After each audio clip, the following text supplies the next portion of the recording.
Patay sa pamamaril ang isang lalaki sa Kalinga. Ang masakit para sa mga kaanak ng biktima, mistaken identity ang nangyari. Para bigyan ng mukha ang balita, Mobile Journal, Kayla Makantan.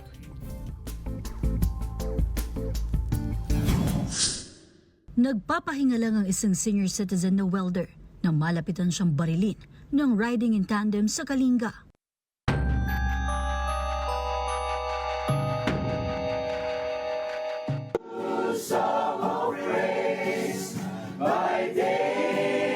Sa awitin idinaan ng mga kaanak at kaibigan ang pagluluksa para kay Andres Ocao Bolingon, 63 anyos. Miyerkules September 25, nang pagbabarilin si Bolingon sa mismong pinagtatrabahuan niya sa Water Lily Street, Kasigayan, Tabok City. Sa bunganga siya mismo pinatamaan ng bala. Ang masakit pa, mukhang mistaken identity ang nangyari.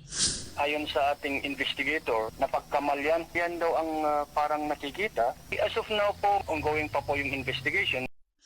Ang dalawang salarin, malinaw na nakuhanan ng mga muka sakay ng motorsiklong walang plate number. Nakatakda na silang sampahan ng kasong murder. Panawagan nila ngayon sa publiko. Ipagbigay alam agad sa kanila kung may nalalaman sa kinaroroonan ng mga suspect. Nandyan na po sila na nagkakandak pa rin ng investigation. At alam namin kung anong tribu sila.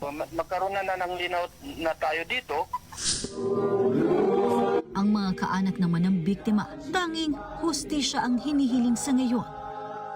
Mobile Journal, Kayla Makantan, hatid ang muka ng balita.